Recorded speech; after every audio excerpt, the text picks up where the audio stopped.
अभी मैंने आपको बताया था कि जब मुख्य न्यायाधीश की नियुक्ति होगी तो सीजीआई के परामर्श का मतलब होता है कि वो अन्य न्यायाधीशों से सलाह लेते थे। वहां पर कितने न्यायाधीशों से वो सलाह लेते थे?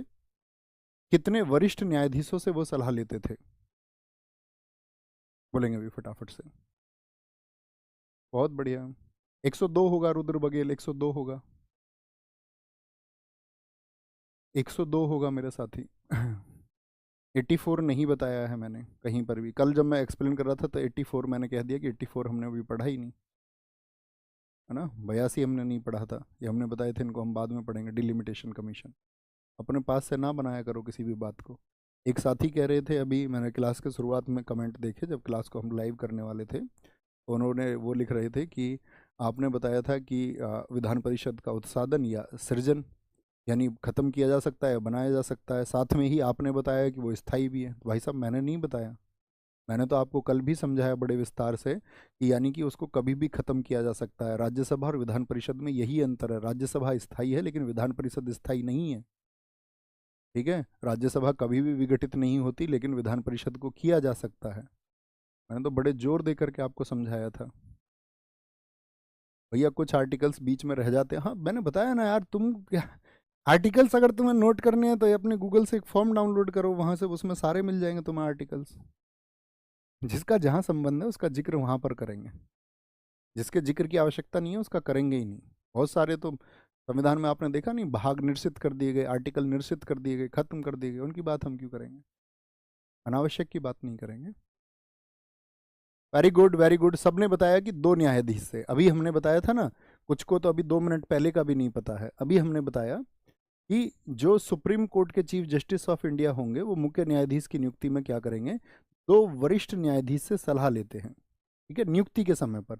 लेकिन याद रख लेना जब इनका ट्रांसफर होगा तो सीजीआई 4 अन्य से सलाह लेंगे, 4 अन्य से, 4 अन्य वरिष्ठ जज से, वरिष्ठ जज से, वरिष्ठ जज से, वरिष्ठ जज से सलाह लेंगे। ये अंतर है, याद रखना। नियुक्ति में कितने लोगों से सलाह है? 2 से। लेकिन जब ट्रांसफर की बात है तो ज्यादा लोगों को जोड़ा गया है। कुछ ऐसा तो नहीं है राजनीतिक कारण हो, उसको देखेंगे, ठीक है। बात बता दिया करो, यस लिख के जी भी हम इस बात को समझ चुके। आर्टिकल 223 ये कहता है कार्यकारी मुख्य न्यायाधीश। अब बताओ सुप्रीम कोर्ट में कार्यकारी मुख्य न्यायाधीश किस आर्टिकल में आपने पढ़ा था और क्या होता था? सेम वही प्रोसीजर है। कार्यकारी मुख्य न्यायाधीश, एक्टिंग चीफ जस्टिस। लेकिन ये कहाँ पर है? ये उच्च न्यायालय में है। कौन करेंगे? राष्ट्रपति द्वारा नियुक्त होते हैं, राष्ट्रपति द्वारा। प्रोसीजर आप जानते हैं कि किसी भी स्थिति में अगर आपका जो चीफ जस्टिस है वो मौजूद नहीं है। बहुत बढ़िया, कई साथियों ने आंसर दिया कि भैया आर्टिकल 126 होगा। बहुत शाबाश, बहुत शानदार। मेरी तरफ से महसूस कर लिया करो कि मैंने आपकी पीठ थपथपाई है जब आप ठीक आंसर दें। तो यानी कि कार्यकारी कब होंगे? जब मुख्य न्यायाधीश नहीं है तो मुख्य न्यायाधीश की जगह जिस भी व्यक्ति को मतलब, अब जैसे यूपी में 160 जज हैं, तो एक आपका चीफ जस्टिस मान के चलो बीमार चल रहे हैं, वो अभी इस समय पर क्या है, उपस्थित नहीं है। लेकिन वहां पर ऐसा थोड़ी है बिना चीफ जस्टिस के काम हो जाएगा। तो क्या करेंगे वहां पर, उन्हीं में से जो 159 है, अमोंग ऑफ देम, अन्य में से, ऐसा नहीं है कि अलग से किसी व्यक्ति को ले आएंगे, पटना से ले आएंगे, या आपका मान के चलो गुवाहाटी हाई कोर्ट से या दिल्ली हाई कोर्ट से किसी को ले आएंगे, नहीं। उसी हाई कोर्ट के जो अन्य व्यक्ति हैं उन्हीं में से किसी एक को क्या बनाया जाएगा? कार्यकारी बनाया जाएगा। बात क्लियर है? आर्टिकल 224 अपर और कार्यकारी, अपर और कार्यकारी न्यायाधीशों की नियुक्ति, अपर और कार्यकारी न्यायाधीशों की नियुक्ति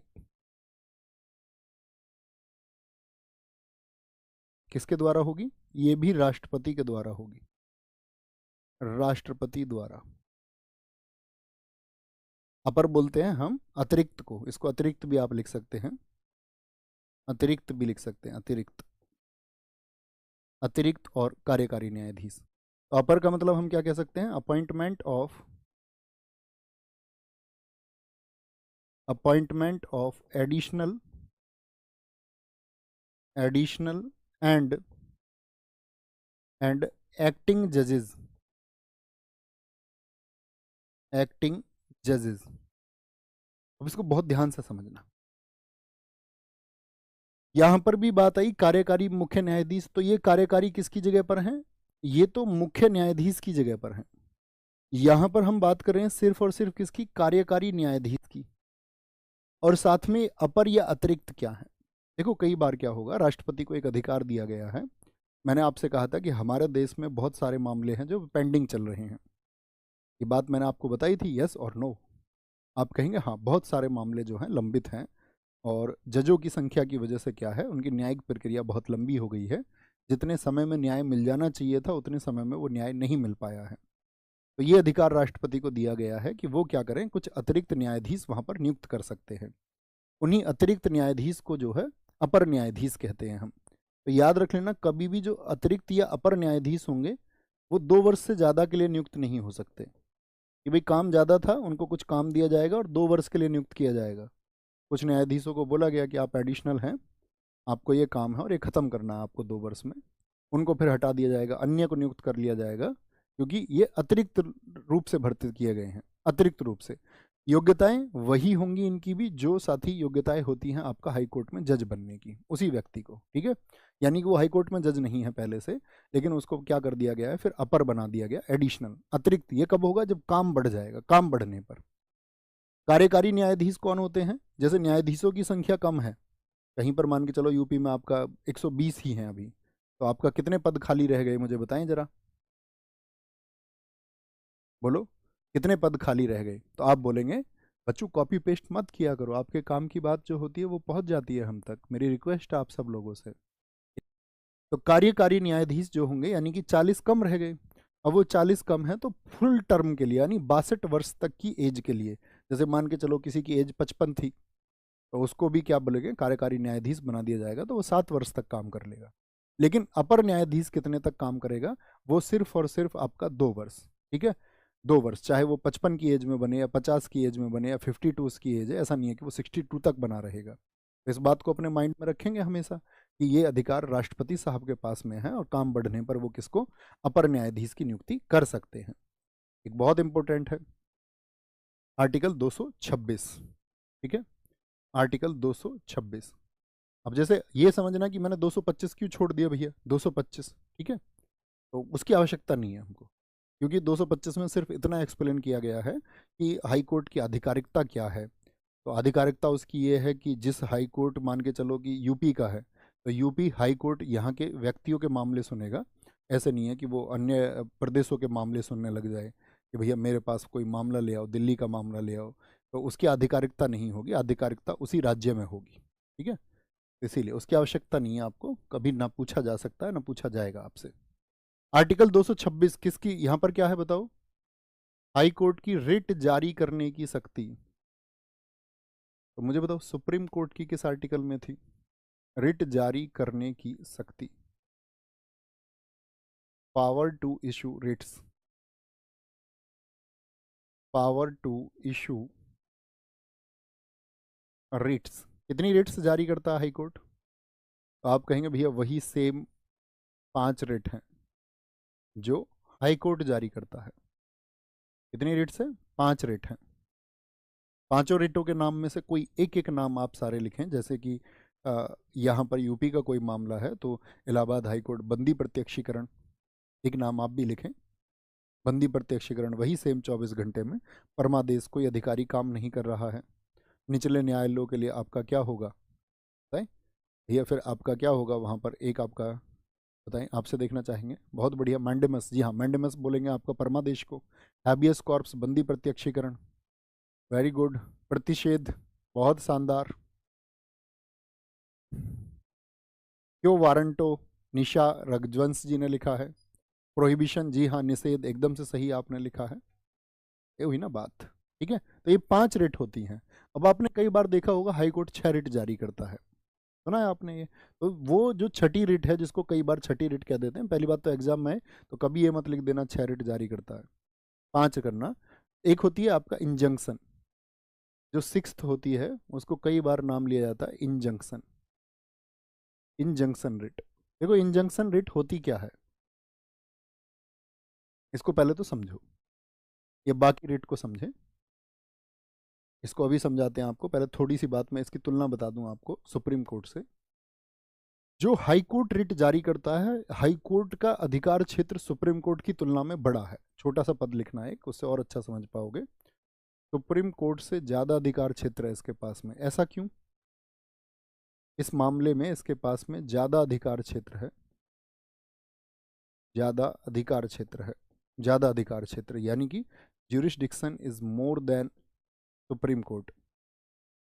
jurisdiction is more than supreme court, more than supreme court. ऐसा क्यों? देखो सुप्रीम कोर्ट, मैंने आपको समझाया था कि सुप्रीम कोर्ट में आप आर्टिकल 32 के तहत कब जा सकते हो। आर्टिकल 32 था, संवैधानिक उपचारों का आपका अधिकार वहां पर दिया गया था, संवैधानिक उपचारों की बात की गई थी, कॉन्स्टिट्यूशनल रेमेडीज की बात की गई थी। वहां पर आप तब जा सकते हैं जब आपके मौलिक अधिकारों का हनन हो रहा हो। कब जा सकते हैं? जब मौलिक अधिकारों का हनन हो रहा हो। लेकिन हाई कोर्ट में आप कानूनी मामलों में भी जा सकते हो, इसीलिए कहा गया है सुप्रीम कोर्ट से ज़्यादा अधिकार क्षेत्र है। क्योंकि हाई कोर्ट जो है, हाई कोर्ट में आप लिख लेना छोटे से शब्दों में, मौलिक अधिकारों के हनन पर भी जा सकते हो, और साथ में कानूनी अधिकारों का हनन आपके हो रहा है, अगर कानूनी अधिकारों का, तो भी आप यहाँ पर जा सकते हैं। लेकिन तब सुप्रीम कोर्ट नहीं जा सकते हैं कानूनी अधिकारों के मामले में। यानी कि चाहे आपके लीगल राइट्स हों, चाहे आपके फंडामेंटल राइट्स हों, फंडामेंटल प्लस लीगल राइट्स, दोनों ही मामलों में आप यहाँ हाई कोर्ट में जा सकते हैं। ठीक है, अब समझ पाएंगे आप छठी रिट इंजंक्शन को। कैसे? जैसे बहुत न्यूट्रल होकर समझना, कमेंट बंद कर दीजिए। हाई कोर्ट ने कोई डिसीजन दिया और आप हाई कोर्ट के डिसीजन से खुश नहीं हैं, उसके निर्णय से आप संतुष्ट नहीं हैं, तो आप कहाँ जाएंगे? कहाँ अपील कर सकते हैं आप?